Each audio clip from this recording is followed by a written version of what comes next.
Hello everybody, my name is Kristen Van Sweeten and it's my privilege to welcome you to today's event, Academic Freedom, Equality and the Free Speech Champion for Universities.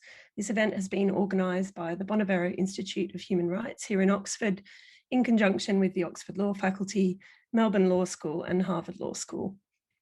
I just want to, before I hand over to our chair for today, Professor Kate O'Regan, give you a little bit of context about why it is that today's event has been organised. This event came out of a discussion in a meeting of the Oxford Law Faculty's Equality and Diversity Committee, in which we discussed in some detail recent proposals from the UK government for the regulation of free speech in universities. And this proposal after that meeting has since hardened into a bill that was published by the government on the 12th of May, so just last month. The idea of this event was to try to interrogate some of the issues raised by this proposal from a scholarly and a comparative perspective. And I'm very grateful to Professor Tarun Kaitan for putting together today's panel of highly distinguished speakers who will do just that. So it now falls to me only to welcome you again and hand over to our chair, Professor Kate O'Regan, Director of the Bonavero, who will introduce our distinguished speakers. Thank you very much, Kate. Thanks, Kristen, and thanks to you and all the members of the Equality and Diversity Committee for raising the issue and giving us the opportunity to bring together this distinguished group of speakers to talk about an issue that I think is of great importance right across the globe. Sorry for my doorbell, everybody. And so I'm going to start off by just very briefly introducing our speakers. Many of you will have registered for this event through our publicity, and you'll see full bios of the speakers there. But I'm going to just give you a brief introduction in the order in which they're going to speak. So first off, we'll have Adrian Stone, who holds a chair at Melbourne Law School and who is the director of the Centre for Comparative Constitutional Studies, who works and researches in the field of constitutional law and particularly in the field of freedom of speech and academic freedom, and who has recently just co-edited a book on academic freedom, which has been recently published. We're really delighted to have you here, Adrian, even though we know it's a socially unfriendly time. So thanks for joining us all the way from Australia. And then we've got Vicky Jackson, who is the Lawrence Tribe, formerly, I understand, the Thurgood Marshall Professor of Constitutional Law at Harvard Law School, and a distinguished constitutional lawyer, comparative constitutional lawyer, and a sort of a good friend of many of us on the panel. We're very delighted to have you as well, Vicky, early in the morning at the opposite end of the time zone spectrum. So thanks for joining us. Here too, then we have two of my colleagues from Oxford. Firstly, Timothy Garton-Ash, who is a professor in the European Studies Centre here, who is also a distinguished journalist and the Isaiah Berlin Professorial Fellow at St. Anthony's College. He is also a senior fellow at the Hoover Institute in Stanford, and he himself has written a well-known book on freedom of speech, and we're delighted to have him here today. Thanks, Timothy. And finally, the about-to-be head of research at the Bonavero Institute of Human Rights, I'm delighted to say, Tarun Kaitan, who is a constitutional lawyer, comparative constitutional lawyer, and who is has written recently very much on the questions of constitutional decay in a range of places, but including his home, India. So thanks very much for joining us, Tarun. We're delighted. The format will be that each of the panelists, that's Adrian, Vicky, and Timothy, will speak for 10 minutes. And then Tarun will respond to them for about 10 minutes. And then we will have Q&A. So for those of you who aren't sure about your Q&A, you'll find it at the foot of your screen on the right-hand side. So just enter your questions there. They will be visible to the panelists and to me, and we'll moderate the questions. So please feel free to do that at any stage and direct your questions at any of the panelists. We'll be finishing this session at 2 o'clock BST, which may be a very different time of the day for you, wherever you are, but that's in just under an hour and a half from now. So turning to you, Adrian, to start the conversation today.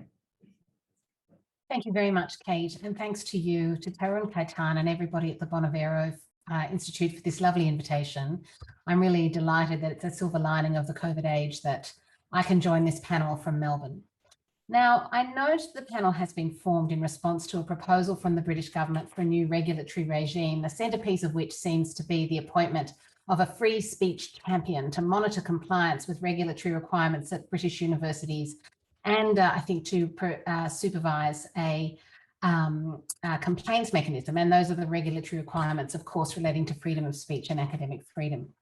Now, the detail of the regime is something that I will leave to others, better placed than I to comment upon it, but I do want to note that there appear to be some similarities with recent developments in Australia, namely that in Australia, as I think in the UK, there have been a number of high-profile controversies that concern either controversial speakers on campus or, less commonly, but still significantly, controversies that arise from academics with controversial views. Now, those events in Australia raised sufficient alarm about the state of open-mindedness and tolerance in Australian universities that it has also led to a regulatory response. The Australian response has, I think, however, been something of a lighter touch. But my point in these remarks is not the detail of the scheme, but to tease out an assumption that I think underlies both of them and the debate surrounding them. And that is the assumption seems to be that freedom of speech in universities and academic freedom are largely the same thing, or at least that academic freedom is a special case or a subset of the former. Now, that's an assumption I want to resist. And I think doing so, that is understanding academic freedom and freedom of speech as quite separate ideas, each with their own domain within the university, clarifies how to approach the difficult questions that relate to equality that inspired this panel. Now, to make this point, I do need to go back to basics, to the consideration of the very idea of a university. Now, the idea of what a university is or should be is contested, and there are multiple competing conceptions, which are discussed in some length in the book I recently co-authored with Carolyn Evans. But the essential purpose, we argue, is simply stated. The most important and distinctive function of universities is that they contribute to the public good by producing and disseminating knowledge through research and teaching. And then there is an obvious connection to academic freedom. The basic proposition is that free academic inquiry is conducive to the production and dissemination of knowledge. In other words, academic progress is most likely where academic inquiry is driven only by the inquiring mind of the academic and not constrained by governments, university bureaucracy, or other external pressures. It's also important to understand that academic inquiry pursues knowledge in distinctive ways. They're through academic disciplines, which are characterised by methods designed to ensure expertise and independence in research. Among other things, the methods of the disciplines insist on evidence and justification, expose ideas systematically to tests capable of invalidating them, require independent judgment. So while academic methods and disciplinary methods can and should be contested, academic freedom requires that our disciplines are ultimately self-governing. What constitutes good science, good philosophy, or good history is not a matter for university administrators or politicians to decide. It is a matter for scientists, philosophers, and historians. And what follows from this, I say and elaborate at some length in the book, is that academics require freedom of research and teaching, as well as rights to participate in or to criticise university government. That academic freedom is not simply freedom of speech when exercised in relation to research. It is a special freedom that applies to the whole of the academic enterprise, whether expressive or not, and serves the university's special role in the production of knowledge. Now, freedom of speech is an important but quite different principle. It's a central tenet of political liberalism. It's a universally protected right in all of the constitutions of the world's democracies.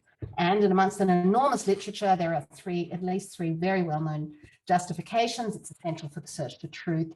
It's necessary for or constitutive of a dignified and autonomous life, and it's a necessary condition of democratic self-government. Now, freedom of speech is an important university value. Universities, in addition to being communities of teaching and research, are institutions of civil society.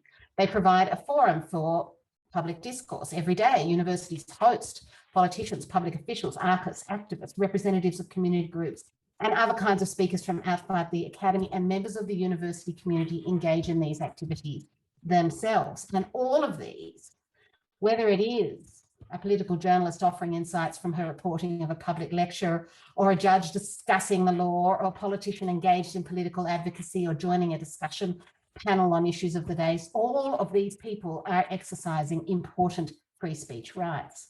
But the consequence of my analysis is that freedom of speech has a relatively small domain in the university in the contexts that are most associated with research and teaching. It is academic freedom principle that should govern the extent of our freedom to express ideas and engage in debate and share information. Now, what difference does it make to the way we analyse problems to understand these two principles as separate? Well, first I should say that I'm unapologetic in arguing that academic values have primacy, because it's those that are associated with the special role of the university. Now, these two rights normally operate in concert.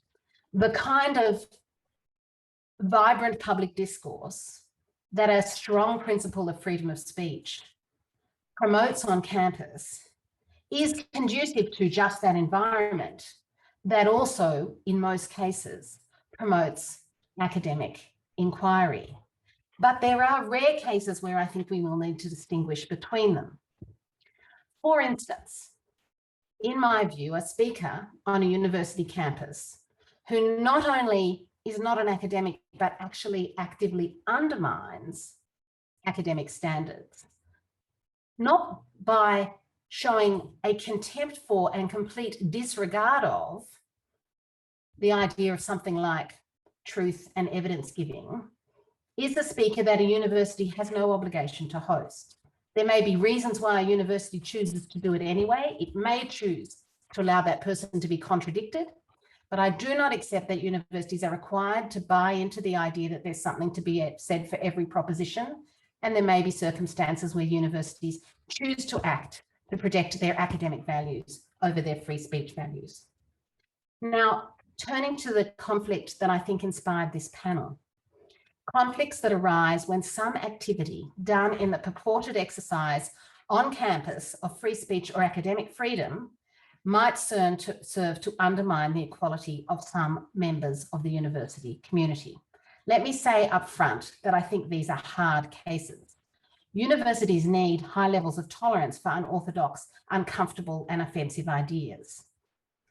But I'm not disposed to dismiss all claims that speech may produce equality harms as the claim of an oversensitive snowflake generation. Distinguishing between those cases where that claim is real and not is difficult, but I do accept that there are circumstances in which the equality harm may indeed be real. Now, understanding the difference between academic freedom and freedom of speech, in my view, clarifies what is at stake. First of all, in relation to speech that is done in the exercise of academic freedom, it will be the rarest of rare examples that is truly an exercise of academic freedom and at the same time speech undermining. Ordinary hate speech, offensive provocation is simply not going to have a plausible claim to be an exercise of academic freedom. But I do understand that there are some rare examples in some very contested areas of scholarship where the claim to an equality harm might be made. And in those circumstances, I say with something of a heavy heart, but nonetheless with firm resolve, that in order to protect the distinctive role of the university, we have no choice but to allow the disciplines to sort this out, and that academic freedom ought to prevail. That's not to say that a university has no obligation to do anything to support those in its community who may feel undermined by such activity, but where it's an exercise of academic freedom, the highest levels of freedom must prevail. Ordinary free speech rights may well be different. It may be that in circumstances that occur in the university's public square, which are occasions on which some expressive activity is conducive to a really serious harm to the members of the university community, it may be that universities not only may, but could even possibly have an obligation to take action to limit speech in a way that protects members of the university community.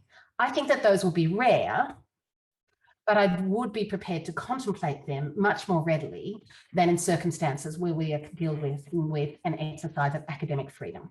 And thank you. I hope that's not over my 10 minutes.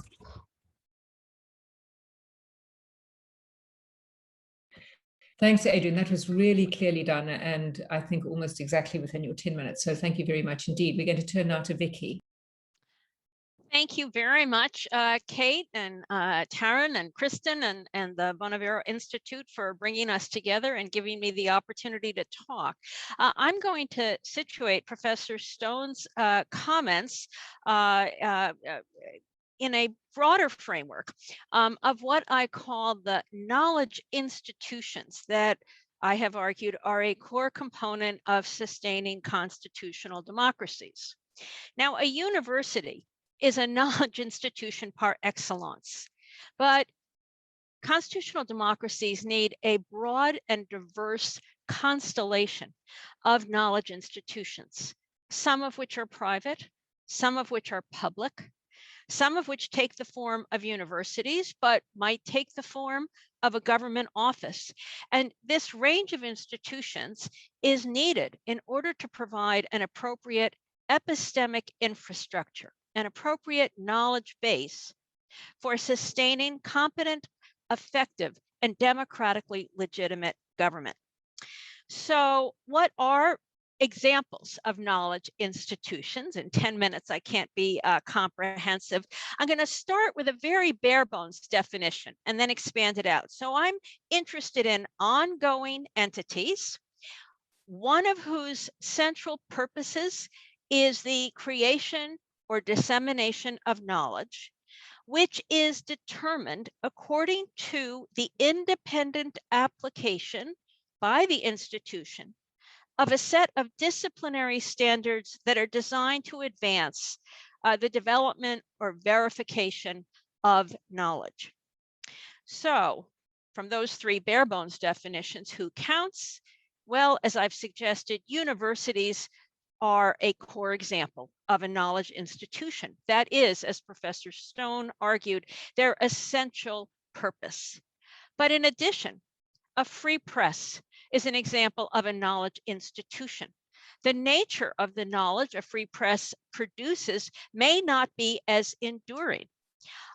It may be more contingent. It may be subject to disverification on a faster timetable than that kind of knowledge produced in academic departments, but the press is, I believe, an indispensable institution for the creation of the knowledge needed in a democracy.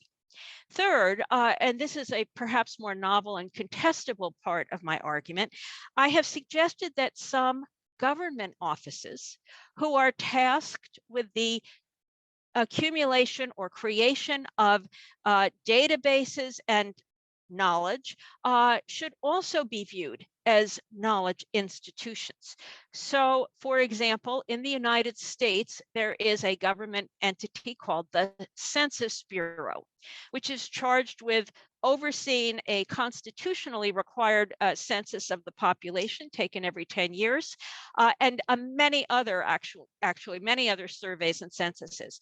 The census plays a key role in democratically legitimating the government in the United States because it forms the basis for allocating seats to the states in the House of Representatives and the Congress. And it also plays a very important policy role because many national grant programs distribute funds to the states based upon data produced in the census.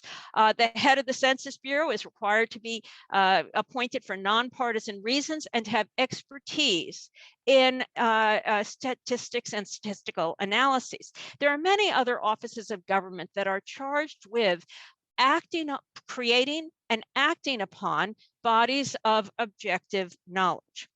Now, other examples that I've discussed elsewhere may include courts in their fact-finding capacity, museums, libraries, but I'm not going to get into all those details. Now, why am I focusing on knowledge institutions? Let me be clear, it is not my intent to diminish the importance of individual rights of freedom of expression. But I do so rather because I think this set of institutions play a distinctive role. For one thing, we have learned from recent scholarship by Chilton and Versteeg that rights that are granted to or exercised within institutions, labor unions, religious groups, for example, seem to get better enforcement, even in countries that may lack independent courts, than more individually exercised rights. This may be because, second, being in an institution helps reinforce a culture in which norms, let me call it of professionalism, may reinforce the disciplinary standards to which I referred. Institutions, I've suggested, can search for knowledge, for, in the phrase of Professor Byrne, truer knowledge, with less damage to free and open inquiry than will result from coercive government regulation. And the disciplinary norms developed in institutions, whether it be an academic discipline or the press, can help temper coercive government decisions when issues arise in litigation, for example, in defamation cases. Now, let me thicken my definition just a little bit as I'm trying to see how much time I have. So I want to emphasize three other features of knowledge institutions. First, I've said that they exist to apply their own disciplinary standards objectively and with a view towards producing better knowledge, better understandings of the world, revising understandings if the evidence shows that they were mistaken. Second, people in the institutions performing these tasks must do so with independence. A journalist who's paid by a government official to write about him or her is not generally regarded as operating according to journalistic standards of professionalism. It is the independence with which academics judge what is good history, what is good analysis of literature, that is vitally important to their knowledge producing capacity. So third, I have suggested it is important that there be a diversity of these knowledge institutions, that the production and dissemination of knowledge is decentralized. And that's because none of us should have a monopoly on deciding what knowledge is. Now, given the importance that I place on the independence of the application of disciplinary standards, it causes me to approach proposals that exist in many countries, including my own, for increased government monitoring of academic freedoms, free inquiry, raises concerns. Now, I'm not going to comment specifically on the UK free speech champion proposal. I've learned that if one is not deeply situated within the discussion of particular proposals, it's too easy to miss important aspects of the discussion. But I will mention a possibly analogous development that occurred in the United States in response to a set of somewhat similar concerns to those that have already been placed in the table. When in 2019, President Trump issued an executive order requiring that federal departments, the Department of Education, the Department of Defense, our National Science Foundation, all of which, and several others, all of which make research grants and teaching grants to universities, public and private, that in all of those grant contracts, provisions be inserted requiring that the grantees act in ways consistent with promoting free inquiry. This proposal occasioned considerable concern in the community of universities. And let me just talk about the major concern as I see it. And the major concern is not with the principle that universities should be committed to free inquiry. They should be. But rather with the harmful effects, in the words of US free speech jurisprudence, the chilling effect on the exercise of both academic freedoms and freedoms of expression that can arise from the specter of government investigations associated with threats to terminate or withdraw funding. And so there have been some responses to this. It's very early on to try to evaluate how this new approach will play out. And I think I am within my 10 minutes, and we'll stop here and look forward to our further discussion. Thank you very much, Vicky, and thanks for keeping in the time, and really interesting to hear your views on knowledge institutions. Timothy, we're going to turn to you now. Thank you, Kate. I'm terrified by the time discipline of the two previous speakers, so I'll do my best.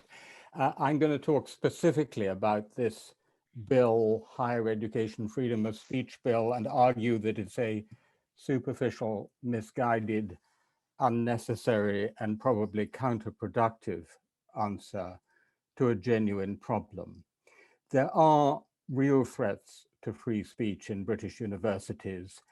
In telegraphic style, they come from the side, from above, and from below. From the side, donors, companies, foreign states, non-state actors like Islamic extremists, all trying to limit what we research, what we teach, what we discuss. Probably the most serious set of threats to free speech in our universities. From above, from our own national government, we have, for example, the entire prevent legislation designed to prevent radicalization on campus, which actually puts a legal duty on us to vet in advance speakers and potentially to no platform speakers if in the original Home Office guidance they were advocating non-violent extremism. As I pointed out at the time, that I think would keep Jesus Christ off campus, a non-violent extremist if I ever saw one. So government itself is actually limiting, injuncting us to limit free speech on campus. And then what the British government is now focused on in the context of the cancel culture, woke, etc. debate is pressures from below. That is to say, a cultural and to a large degree intergenerational debate about speech norms. Let me say quickly in passing, this debate is not helped by the fact that government and politics and media in Britain mix it up with issues which are not free speech issues at all. Cecil Rhodes, were he alive today, would have speech rights, and he might well be no platformed and complain. But the statue of Cecil Rhodes does not have any speech rights. And actually, the movement to Rhodes must fall, to remove the statue from the facade of Oriel College, is not just an exercise of speech. In my view, it's a speech enhancing activity. It opens up a very important debate about Britain, specifically Oxford, and the history of colonialism. And it is actually, again, government which is constraining that freedom of speech in this university. For the governing body of Oriel College has said they'd like to take the statue down, but to quote the head of the college, I quote, the legal, political, and regulatory environment prevents it. Note the word political in there as well as legal. That's not a free speech issue. No platforming, to which this legislation is primarily intended as an answer, is a free speech issue. We've had quite a few cases at British universities. I don't need to remind you of them. And I regard it as a genuine problem, both from the point of view of academic freedom and from freedom of speech, because at the extreme, it is student-on-student censorship. It is one group of students saying that another group of students may not hear a speaker they wish to hear. But it's important to say, in relation to what Adrienne and Jackie said, that this is only almost exclusively in particular, one might almost say, marginal spaces of a university, right? A university has many different kinds of space. This is not about the classroom and the lecture hall, whereas both the previous speakers said, and as Robert C. Post has argued very persuasively, different criteria apply. This is a space for expert knowledge. As Post puts it, it's an education in democratic competence rather than democratic legitimation. But student societies, debating societies, which is where most of these controversies happen, as something slightly different. They're enabling our students to encounter a wider range of challenging, maybe offensive views that they might not encounter before or subsequently. In answer to this relatively small problem, and I emphasize relatively marginal problem, government has produced this enormous bill which puts new duties not just on universities, but also, this is a novelty, on student unions to prevent any such discrimination for staff, faculty, students visiting speakers on their premises. And by the way, since we're talking about academic freedom, it gives this definition of academic freedom with all the legal drafting skills of the British Parliament and the tiring intellect of Gavin Williamson behind it. It reads as follows.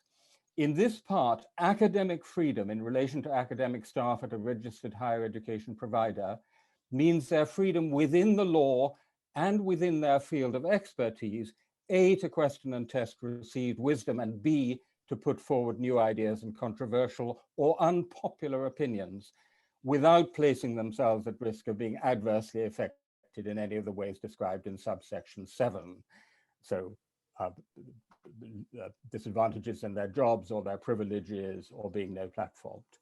By the way, within their field of expertise, a very curious formulation. I think Noam Chomsky's field of expertise is linguistics, if I'm not mistaken. So apparently what he says about American foreign policy is not covered.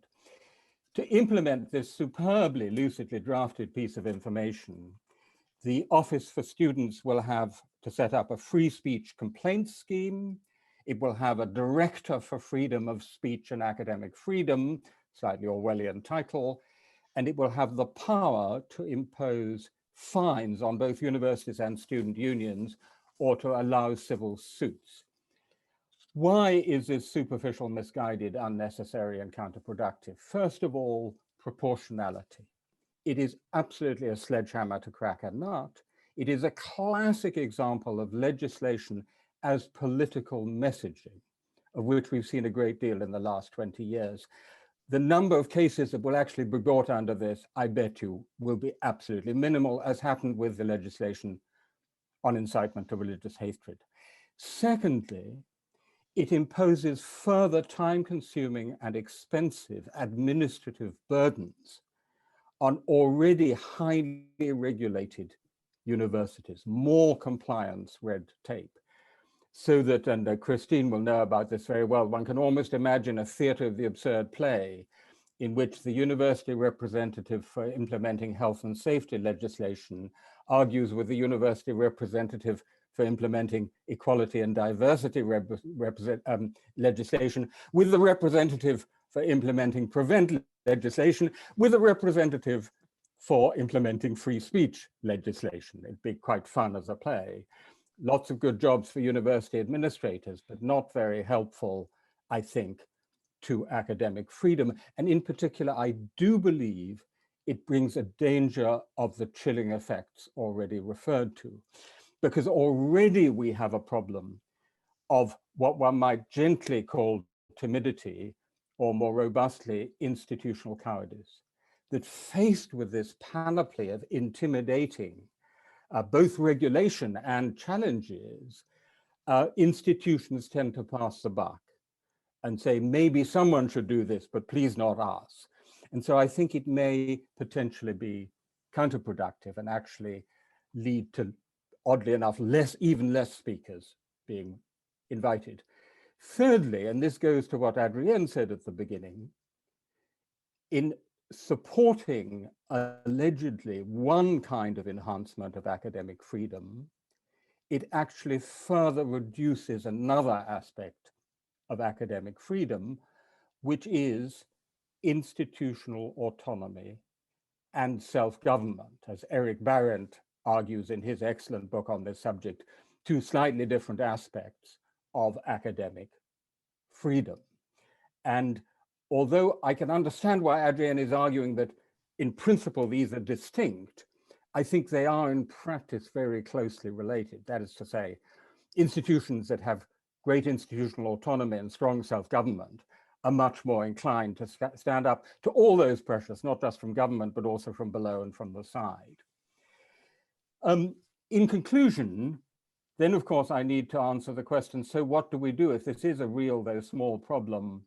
What do we do about it? And the answer is that we do it ourselves, that we ourselves as a university engage proactively in what is a complex, important intellectual and cultural debate. What you have on screen is the Oxford University Statement on Freedom of Speech, which I drafted together with Ken MacDonald, former Director of Public Prosecutions, now at the head of Wadham College. And as you will see at the bottom, it says, it is this understanding of the central importance and specific roles of free speech in a university that underlines the detailed procedures of the University of Oxford. Now, last point. We were invited to think about this as a balance between free speech and equality. I am not persuaded by that framing of the issue, because it seems to me that one could more plausibly argue that it is a balancing of two different aspects of equality. Remember that in the original discourse around free speech in ancient Athens, it was not just paresia, but also isegoria, not just free speech, but equal speech. And so what we have to balance is the equal rights of our students and faculty, not just to speak, but also to listen to whom they want to listen to, against notions of equality built around concepts like respect, dignity, Jeremy Waldron's dignitarian harms, safety in the context of the mental health concerns, which are quite prevalent amongst our students, issues around identity and diversity. So in as much as it is an issue around equality, I think it's more a balancing of two different aspects of equality than free speech versus equality. To conclude on this piece of legislation, on which I suspect my view is now relatively clear, I think the best thing that the British government could do for free speech in British universities like Oxford would be immediately to withdraw this bill, get off our backs, and then encourage us by robust criticism to exercise our academic freedom in addressing these really quite complex and difficult balances that we face in a context of cultural and intergenerational shifts. Thanks very much, Timothy, for, again, a really clear and argument made within the time limits. So thank you very much. And now we're going to turn to our discussant, Tarun Kaitan. Tarun. Thanks very much, Kate, and to all our panelists for extremely insightful comments. I'm broadly in sympathy with most of the interventions, so I'll keep my questions and comments mostly as provocations, and some of them are genuine concerns as well, and others that I hope there are good answers to. So let me start with Adrian's distinction between free speech and academic freedom. And I'm going to pick up on Timothy's sort of pragmatic pressure on that distinction and think with my lawyerly hat on. The concern is this, Adrian, that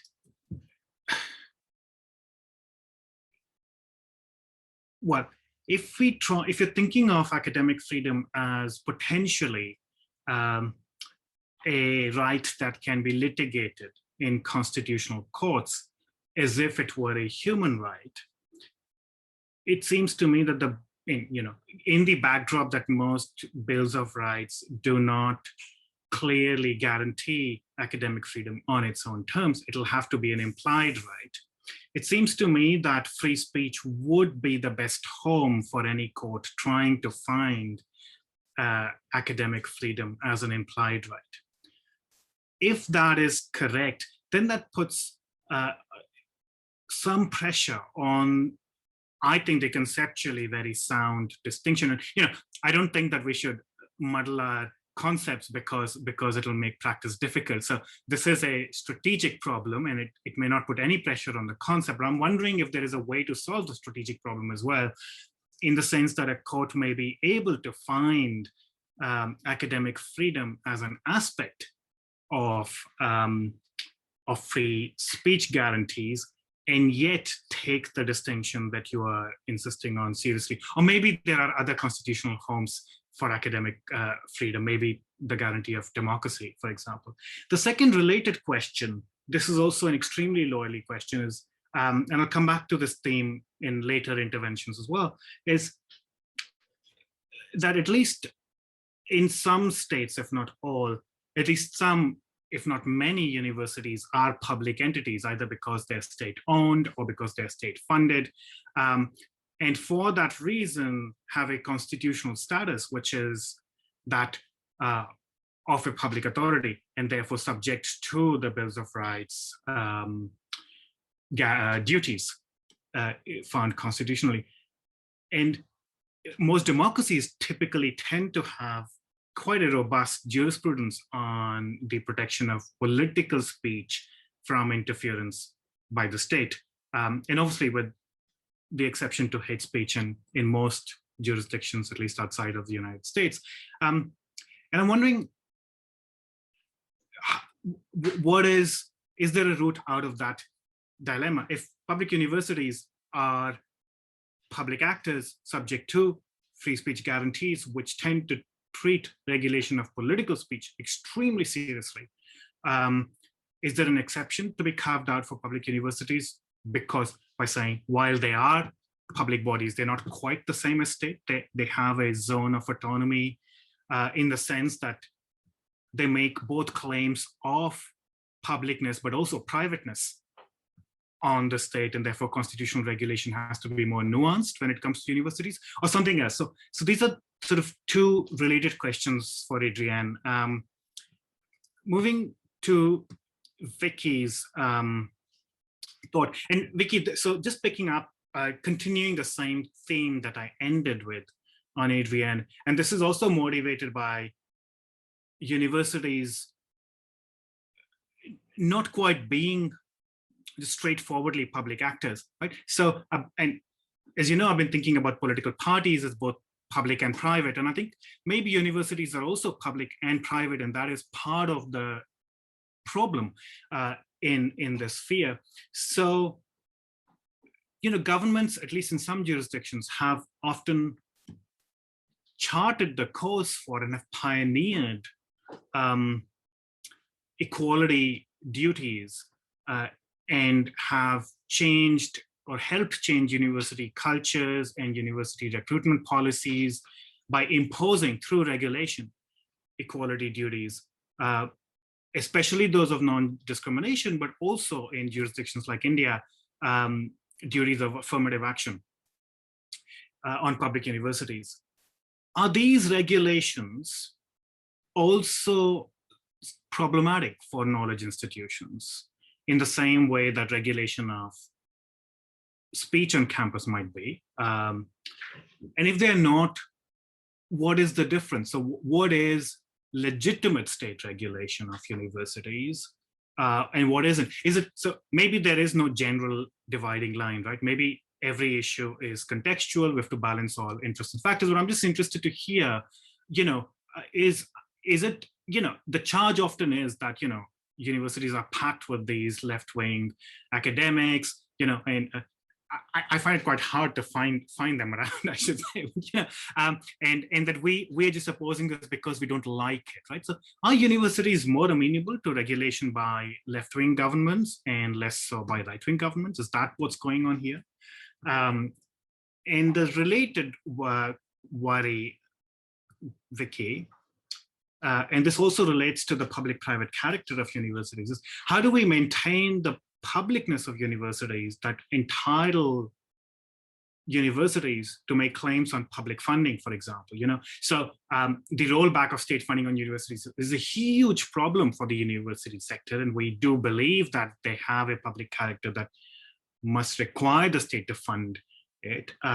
Also, perhaps maintain academic standards, you know, Trump University is a real problem, and it's not the only one. Sort of fake universities, fraudulent universities. So there are things that we do expect the state to do in relation to universities. And is the answer something like the guarantor branch that we have talked about recently, which is yes, state regulation, but not partisan executive regulation, right? Some sort of fourth branch body. Is that the right kind of way to think about university regulation? And finally, to Timothy, I'm very glad that you sort of put the problem in perspective. And I know that Adrienne in a book also emphasizes that this is not the real problem of academic freedom, right? The real problem of academic freedom is the Central European University being asked to relocate to Vienna, to academics and students in India facing sedition charges, right? Corporate donors seeking to control academic recruitment, and things that are going on in the University of Toronto, for example, right? So those are, I think, in terms of scale and in terms of the intensity, much bigger problems. But we're here to talk about the culture wars. So thank you for making that clarification. But my big concern on the bill, and I think you were hinting at that when talking about the equal right to speak, but it seems to me that the radicalism of the duties imposed in the bill have not quite been appreciated in the public debate. And this may well be because I'm reading the bill all wrong, but I'll be interested in your views on this, right? So the bill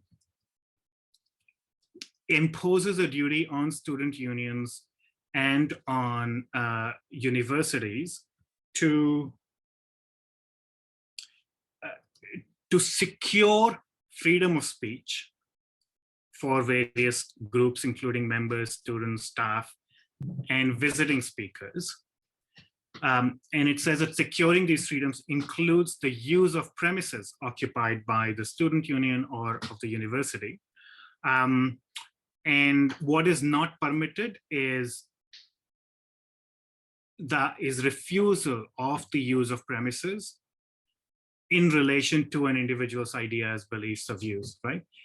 Now, this raises two huge problems for me. I don't know of a free speech jurisprudence in a democratic world, which, except perhaps for very limited circumstances of minority speech, imposes a positive obligation on the state to enable speech, right? So if we think of a human right as potentially including three different duties: duties of respect, which is don't breach it; duties to protect, which is protect breach by third parties, private individuals; and duties to fulfill, which is enable people to do this, right? Free speech jurisprudence, and I'm not an expert, you are, but my understanding is that free speech is, in Hoffeldian terms, a liberty, which is you can do it if you're able to. The state should not stop you, but the state does not have a duty to enable your speech, just as free movement is something you can do if you like. But if you want to go to Scotland, the state does not have a duty to take you to Scotland, right? What this bill, in the way it understands secure freedom of speech by ensuring that spaces can be used irrespective of views, could be seeming to do is to impose a much stronger duty on universities and student unions than the state has, which is a duty to actually facilitate free speech. And I'm just thinking aloud, what is the limit of this duty? If Oxford is organizing a panel on climate change, does this bill now require Oxford to proactively invite and ensure that all views, including denialists, have a space on the panel? Is there a proactive, and what are the limits of this proactive duty? I was also contrasting this with anti-discrimination law, and this is my final point, and I'll stop, Kate, which is, anti-discrimination law does not, for example, when it applies to employment, does not guarantee you employment. It does not say, unlike, say, a welfare provision, which guarantees you unemployment allowances, right? Anti-discrimination law does not say you will get housing or you will get employment, right? All it says is, in being considered for employment or while you're employed, you shall not be discriminated against, right? In being considered for housing, you shall not be discriminated against. that does not appear to be the structure of the this free speech bill, right? It appears to make a substantive gift of the right rather than a non-discrimination guarantee that applies to university decisions. So a different way of drafting this would be, in making judgments about how to use its spaces, universities shall not discriminate on the grounds of, etc. Right? That would still be problematic, but this seems to be a much stronger provision, which sort of is inviting universities to become like the Hyde Park corner, which for those who are not British, it's sort of the part of Hyde Park where anybody's allowed to go up and speak, right? I don't know the legal status of that Hyde Park corner, but culturally that's how it's understood. Anyway, so those are my thoughts and comments, and I'll stop there. Thank you, Kate. Thanks very much, Taran. And I'm going to ask each of our panelists to respond briefly to Taran's comments before we go to Q&A. And perhaps I might just add one further thought of my own for you to think about in responding.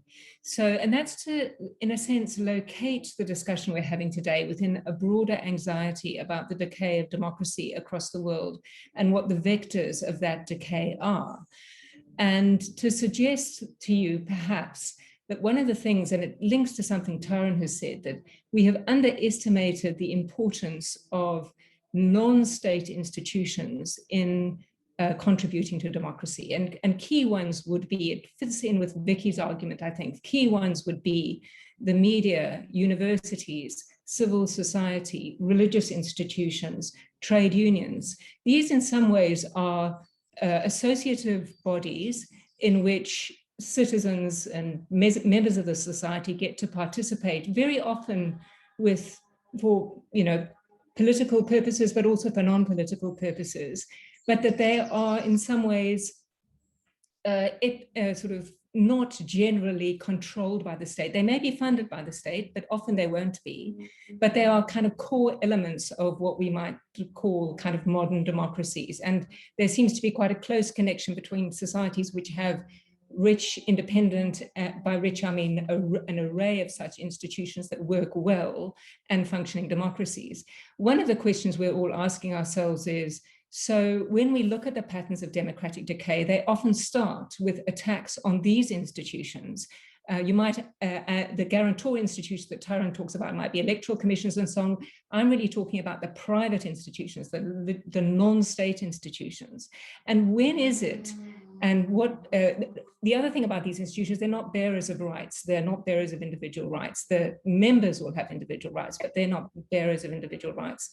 And in thinking about academic freedom, which in some ways is, as Adrian says, an institutional right, which members of the institution might share in, but how do we think about changing the regulation of those from the point of view of democratic decay? When can we say that what the state is doing vis-a-vis a university is actually part of this pattern of undermining this free institution, which is core to democracy, and whether you have thoughts on that? Okay, so Adrian, we might start with you, and then we'll go to Vicky and Timothy, and then we'll pick up questions. Please, just to remind people, put your questions in the Q&A and we'll catch them in a moment. Okay, so quickly, let me underline my agreement with what you just said, Kate, about the importance and the significance of universities as institutions that enable democracy for the kinds of reasons that Vicky Jackson has explained so very well. I think all of us as academics and scholars should really take pride in the fact that what we do, even if we're not working on the idea of democracy, we're providing a kind of critical infrastructure for democracy. I agree with that. Of course, when you work in a public university system, as I do, there is this question about surely a publicly funded university has some kind of obligation to the state. Now, all of these questions are very difficult, but let me just give you one instance of where I see the line. So like most Australian scholars, I spent an inordinate amount of my time writing applications to the Australian Research Council to fund my research. And one of the things that I need to do when I do that is to justify what will be the national benefit of my research. I think that that's unexceptional in general terms. I think that that's a perfectly acceptable thing if I'm requesting public money to fund my research, that I should establish national benefit, and even that the government might identify some general areas of national benefit. But what is required is an independent mechanism to determine high quality research that is not infected with political ideology. And that's the role that the Australian Research Council is designed to, and I believe does perform, where political interference oversteps the mark. And unfortunately, this has happened recently in Australia, is when an individual minister of government might decide that they're personally going to review, or even worse, probably just some staffers in their office are personally going to review the lists of grants given and sort of strike things in and out according to political preference. So that's a very kind of clear instance of what I think is permitted and what isn't, and there are lots of hard ones. And I haven't got any further thoughts. But I just want to go to Tarun's excellent points. So Tarun, I think you're saying to me, by separating academic freedom from freedom of speech, aren't I robbing it of its most natural home in constitutional jurisprudence? So let me say, first of all, yes, partly what yes, my overall aim is actually to identify the best way to think about academic freedom.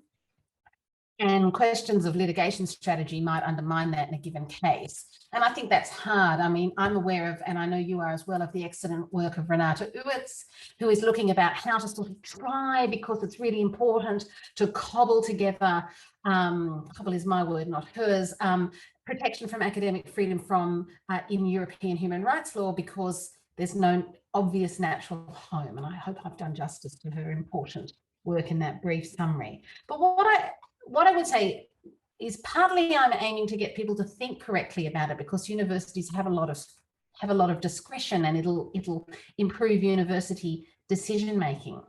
But I actually do think if we wanted to find a better constitutional basis for it, it might be a sort of implication from the democratic structure of a constitution. These are the reasons that I think come out very well in Vicky Jackson's work that I spend some time in my book on, that the very connection between academic freedom and ideas like accountability might be ones which we could exploit in a constitutional context.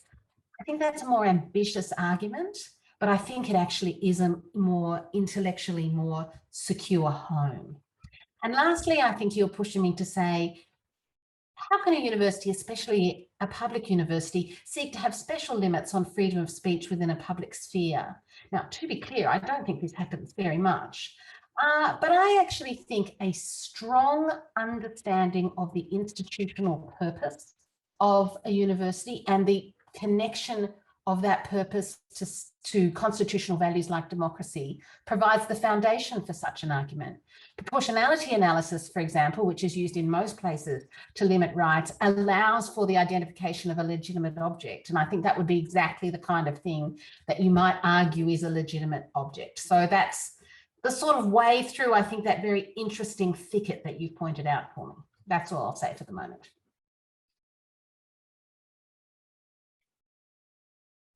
Thanks very much, Adrian. Vicky.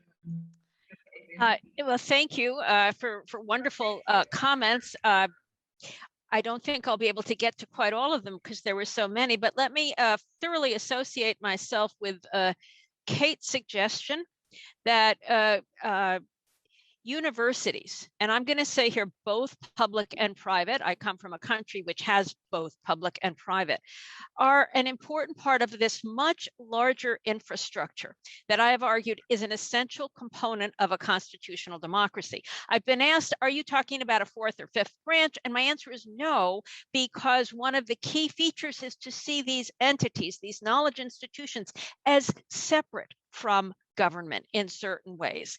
And I agree that it is an important aspect of understanding both healthy constitutional democracies and those that are suffering from decay, retrogression. Attacks on universities are often associated with attacks on the free press, with attacks on independent courts, and with a host of these institutions that I think are so vital to the epistemic endurance of and basis for constitutional democracies. And I'm very worried about the normalization of these kinds of attacks across institutions and across countries. So thank you, Kate, for raising that. Coming to Tarun, and I'm going to bridge a little bit, Tarun, your questions to Adrian and to me. I'm not yet ready to publish this data because I haven't gone through the multiple verifications, but I had one research assistant go through 194 constitutions to see how many of them did talk specifically about academic freedom or about university autonomy or cognate but explicit concepts. And so far, the answer seems to be about 105 do. As I said, I'm going to have lots of checking and cross-checking, but that means a very substantial number, including from some democracies, do not. One of the benefits, I think, of the approach that I've taken is to situate the need to both not interfere with and actively protect the capacities of knowledge institutions, is to try to show their importance overall to the functioning of constitutional democracies. Now, you suggested, I think, Tarun, that maybe we should think of universities as kind of spanning the public and the private, even if they are public universities. And one of the things I have been trying to do is to argue that we should not rely alone on the category of public and private in determining appropriate ways of thinking about government regulation of and government support of universities. So I think that's what I will say on that. As to the question you asked me more specifically about government imposition of duties of equality in the admission of students or in the recruitment of faculty, is it possible for such forms of regulation to threaten academic freedoms? I guess in theory it might be, but I was reflecting on your question and it struck me that there are different formulations of academic freedom, actually. Some, Professor Stones emphasizes the role of faculty in university governance. In the United States, many universities are governed by lay boards, and so faculty governance, which is very important, has a more limited arena of operation. Felix Frankfurter in the United States played an important role in introducing academic freedom, which is not referred to in the US Constitution, in introducing it as a value or set of rights that are protected by our First Amendment freedoms of expression and association. And he included the right to choose what students to admit. But I have seen no suggestion in cases in the last 30 years that government requirements of equality, not discriminating against students based on their race or their gender or their religion, are inconsistent with academic freedom. And I really, I would be shocked to see such an argument made. So universities operate within a legal system, and there are general legal requirements that exist in those systems that I think can certainly be imposed on universities without undermining the core of their academic freedoms.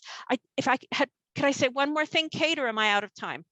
Okay, so I want here to come to the benefit, at least in a country like the United States, where we have many, many private universities. Yes, they may get government funding. Yes, they may be tax exempt, which is a kind of government subsidy implicitly, but that are not controlled by a government. And one of the benefits this offers is the benefits of a diversity of practices. Some of the issues that have been discussed today are actually quite hard issues about what's the best way to try to promote tolerance and rational discussion about things. And there is some benefit in having a legal regime in which universities can take different positions on those. Our largest state, by the way, California, has by statute imposed First Amendment requirements on all private universities. This is called the Leonard Act, but that is not the general approach that is taken. Thank you. Thanks, Vicky. And finally to Timothy before we turn to questions. Thank you. 4 points, first of which has partly been made by Vicky to Tarun. The German constitution, as you know, protects academic freedom distinct from freedom of speech. So does the European Charter of Fundamental Rights, Article 13. So I think it's entirely possible to do. Secondly, to your question about whether in legislation a proactive duty to promote speech, Well, in the Norwegian constitution, there is now a proactive duty put upon public authorities to promote the quality of public discourse in the interests of democracy. So that's quite I think, a useful thing to think about in the context Kate was talking about, but it's a duty on public authorities. And of course, you know, Corey Brettschneider's wonderful book, When the State Speaks, What Does It Say? Distinguishing between the coercive and expressive functions of the state. Third point, picking up on what Kate said, Kate, I would say, you know, one of the roles of universities in a democracy has been amazingly demonstrated in the last 2 years of the pandemic. I've never seen so many academics on television giving expert evidence-based knowledge on the pandemic.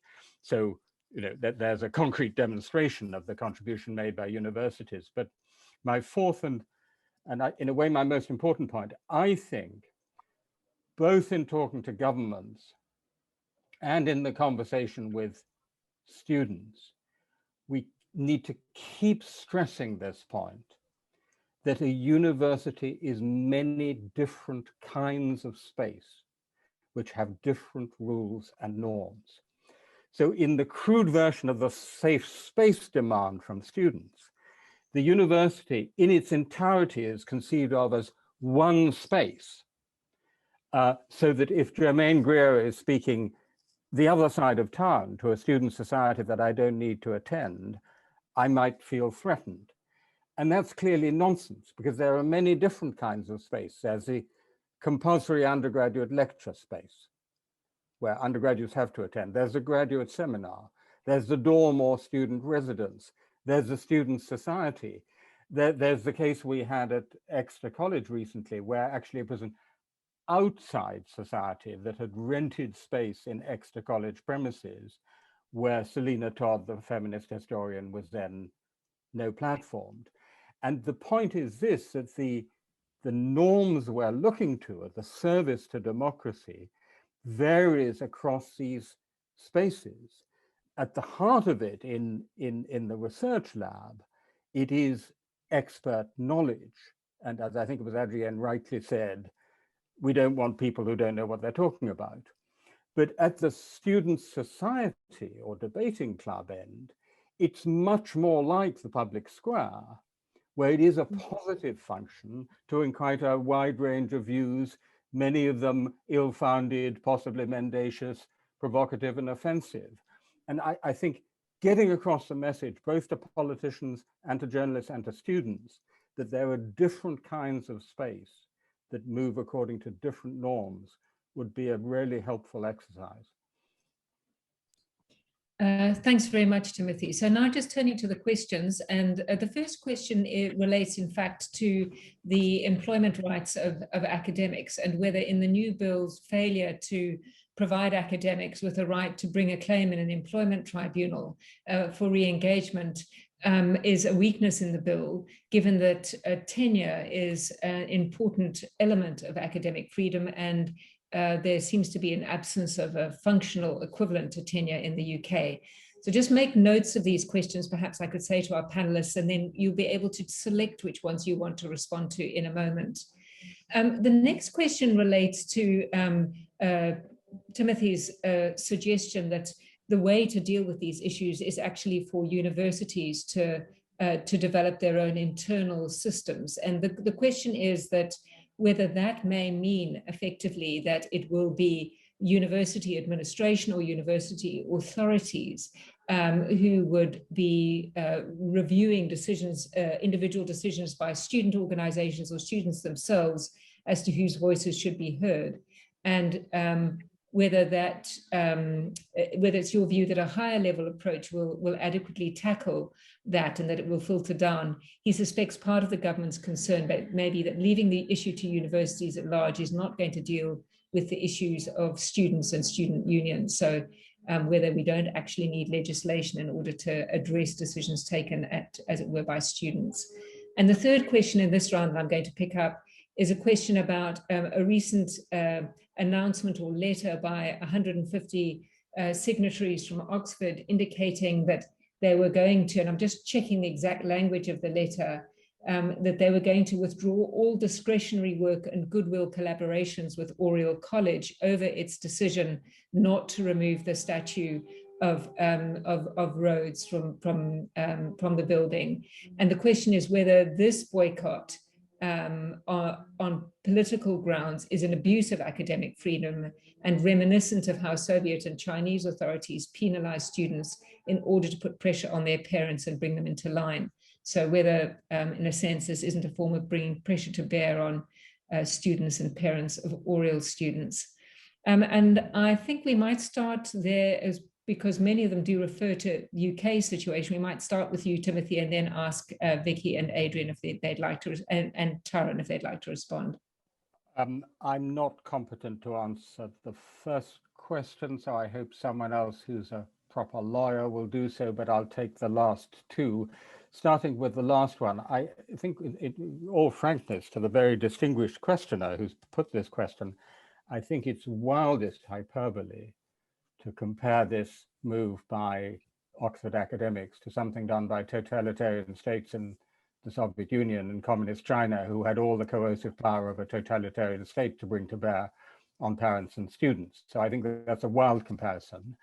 I don't myself think it's a very well advised move, because it does bring all those problems about core provision of the best possible teaching for our students. And I don't think it's, as we've already seen, I think it's politically boomeranging. So I think that I don't think it's a terribly well advised move, but I don't think it's in any way, shape, or form to be compared with that of China or the Soviet Union.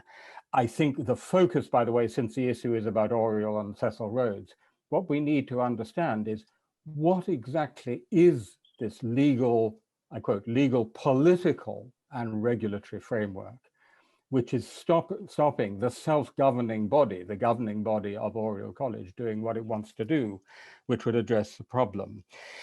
On the question, your second question, Kate, listen, leaving it to universities does not mean leaving it to university administrations. And students are a part of universities. They're as much a part of universities as staff or faculty. What I do think we need is a much more intensive discussion. And I would like to see this university and other universities much more intensively engaging with our students about what should be the rules of the road in these different kinds of forum. I certainly don't want us to dictate for a moment who students should invite or not invite. I do, however, agree with the Vice Chancellor, and I think the university itself, that one should not disinvite at the last minute, as happened to Amber Rudd, somebody whom a group of students has invited and wants to hear.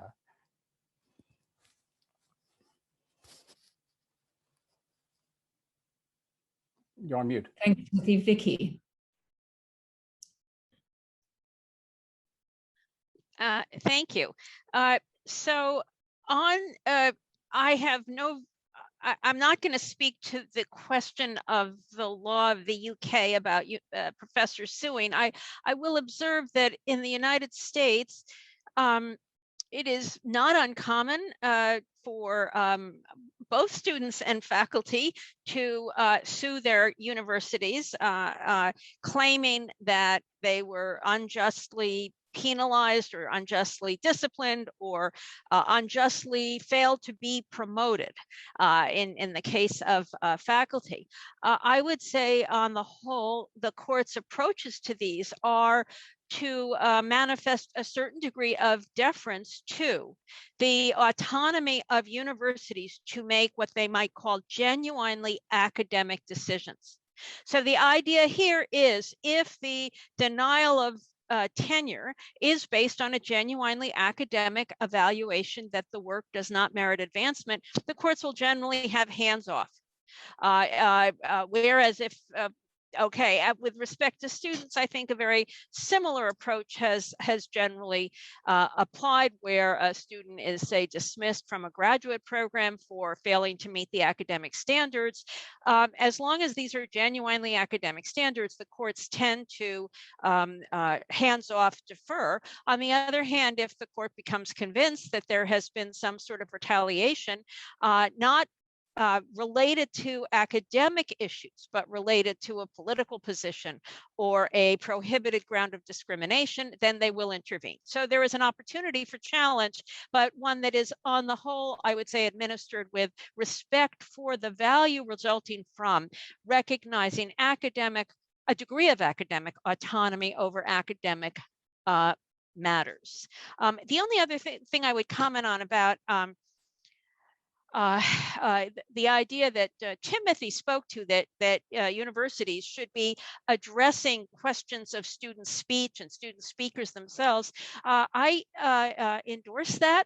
And I want to speak perhaps from a very American point of view about the value of having relatively clear policies rather than ad hoc one-off decisions. And indeed, the very process of formulating a policy can help develop a culture of respect for free inquiry. And this is a point Adrienne has developed in her book.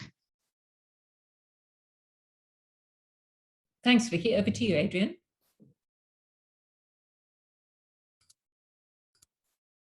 Sorry, I was just having trouble unmuting myself incompetently. I don't want to say anything about Oriel College. Let me say something about the other 2 points.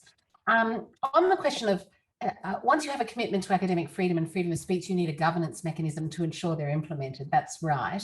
I would say 2 things. One is it's important that that academic freedom and freedom of speech, because they're values of the university, it's important, first of all, that those mechanisms be as participatory as possible. But secondly, I just want to underline the points made by the other speakers. Universities need, in my view, to take a much more active role in enculturating those values in their communities and setting those understandings. There are myriad small decisions made every day by academics, by students, that implicate those values, and they can't simply be properly managed in a top-down way. They need to be really embedded in the community. The last thing I want to say, just on the question of job security and academic freedom, there's clearly a strong relationship between the two. And in Australia, as in the United Kingdom, we don't have something that can really be called academic tenure. What I would say is that I see another threat to academic freedom coming out, and that is from the importation into academic employment conditions of codes of conduct that are imposed that really have regards to values that come outside the university. For example, very high requirements of respect and toleration amongst in a university community may not be consistent with some versions of academic values. And if you want to see how this might play out, there's a case currently before the High Court of Australia that concerns a dispute amongst climate scientists about climate change, in which one of them was dismissed for treating the others with insufficient respect, and in a way that, in my view, undermines academic freedom. And I hope you don't mind a piece of shameless self-promotion. I have a piece just out in the University of Sydney's Law Review that explains why that's wrong in law and why it doesn't respect academic freedom enough. And if you're interested in the employment law part of this, that's one place you might start.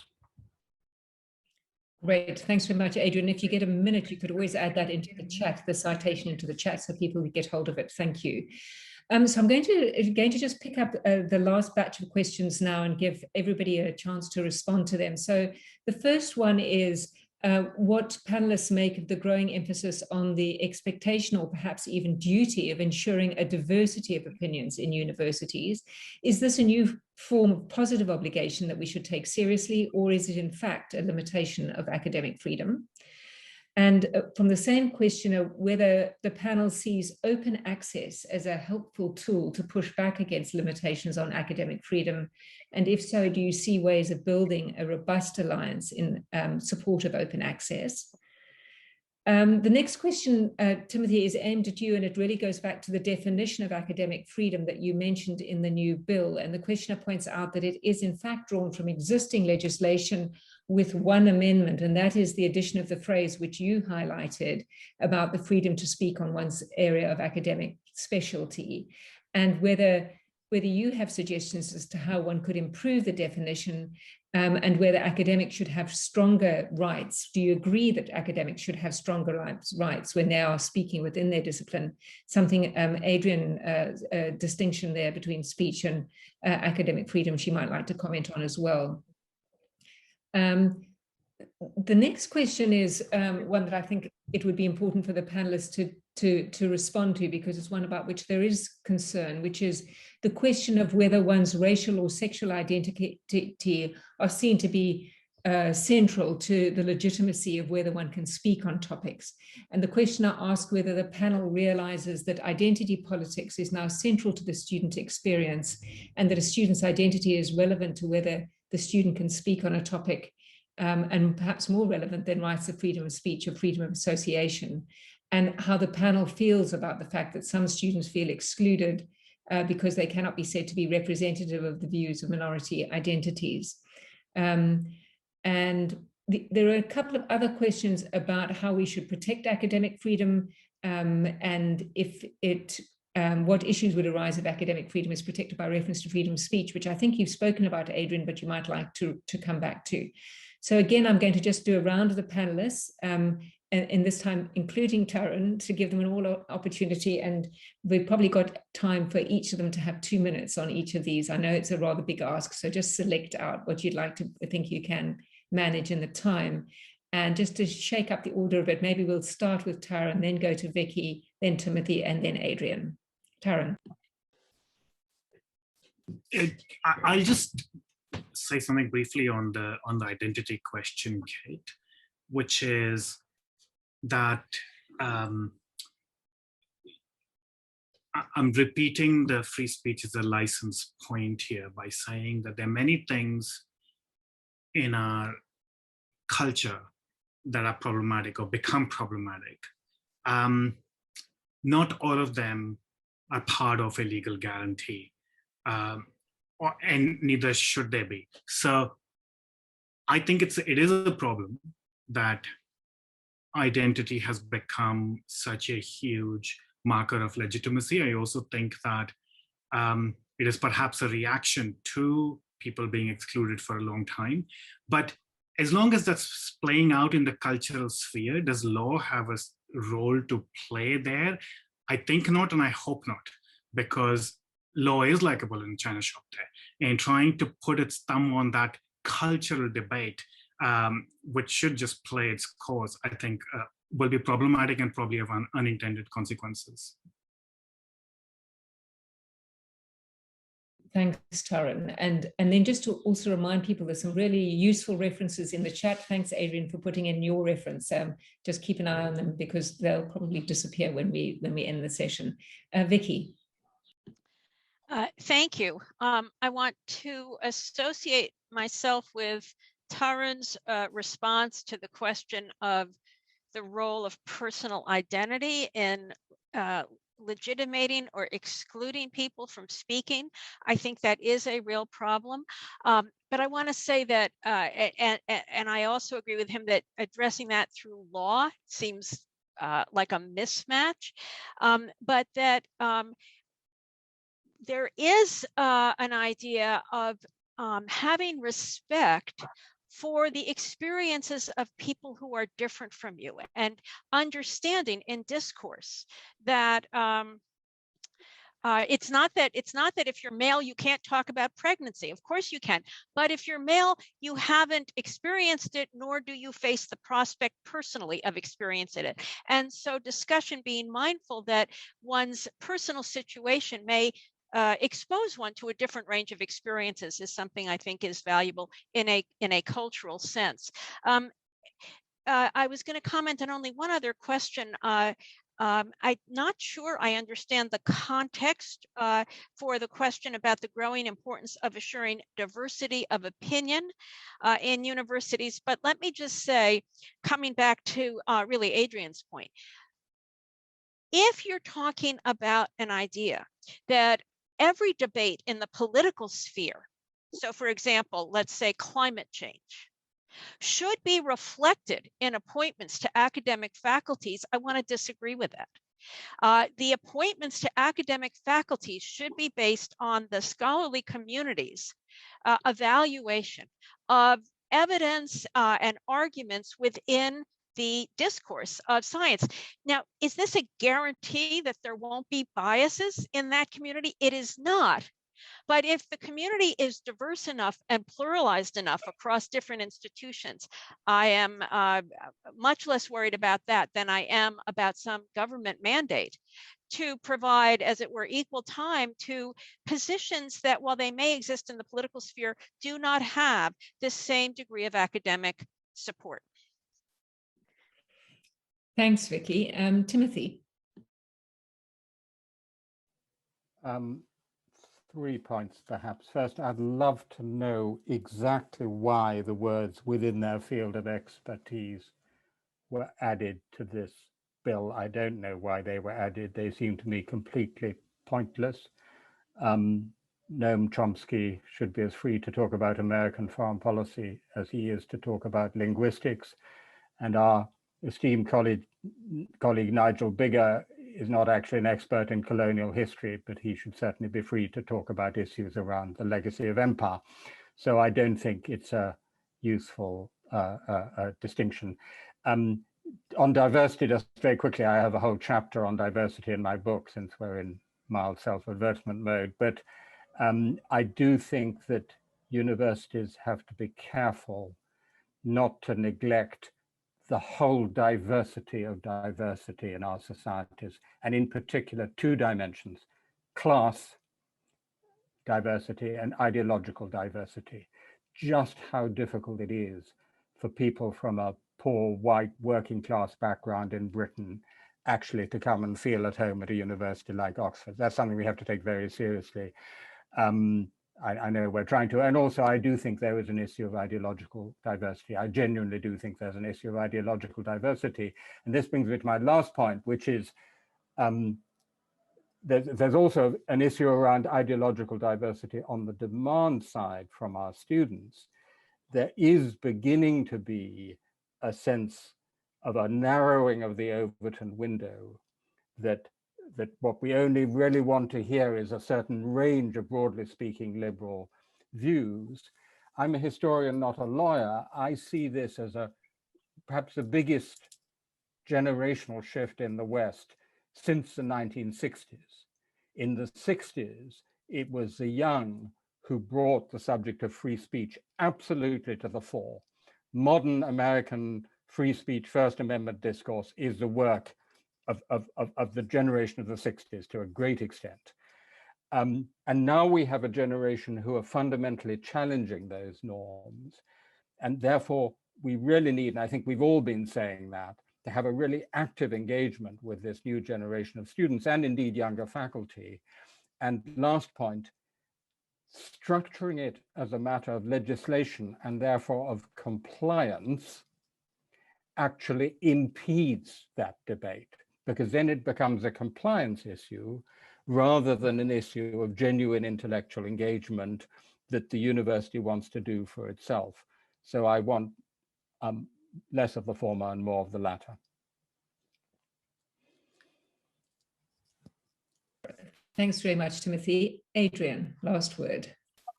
So I'd just like to associate myself with what Tyrone and then Vicky said about the identity question. I want to say on the question of an obligation to be open to all the viewpoints, that I actually think academics ought to be reminding themselves of a very strong ethical obligation in this regard, which most of us, I do think, have, but I don't think as a group that we're naturally immune to the possibility of engaging in sort of groupthink, as it were, and that enculturating that in ourselves, reminding that ourselves and enculturating that in our university community is a very high priority, much more important than regulation of it, but I would impress upon it the importance. On the question of speaking in your realm of expertise, I think I'm going to say something that probably won't go down well with all the panelists. If, like me, you think there are especially strong rights of expression where you are exercising a right of academic freedom rather than freedom of expression, then you do need some bounded concept of when you're speaking as an academic and when you're speaking as a citizen. I don't think that academics should be claiming special rights to speak on all issues over and above other citizens, but only on those issues of which they have some plausible expertise. But could I say I'd be very reluctant to have a narrow conception of what that expertise is. And in fact, my own university has a policy that really is drafted in terms that make it very clear that the university will not engage in close analysis of whether you're really speaking in a precise area of expertise or some analogous issue. And I think that that's probably the way to go. But we ought to remember when we speak at academics, we are actually occupying a privileged position of authority. And if we're going to exercise that authority, it ought to be into something on which we can actually plausibly claim that we've got something special to say that's separate from our own status as a citizen. Well, thank you very much. It falls to me to thank our panelists for a really engaging, insightful, and very clear set of arguments. So from all different parts of the world, thanks to Adrian and to Vicky and to Timothy and also to Taran for his discussion, and to thank all of you for attending, for your really interesting questions on this important topic, which we are almost certainly going to have to continue to think about and discuss in the months ahead. And just to finally say to those of you who are regular attenders at the events organized by the Bonavera, there are a couple of more events in the next week, some book launches, so please have a look at our website to see what's happening. But thank you very much for attending, and keep well, and goodbye for now.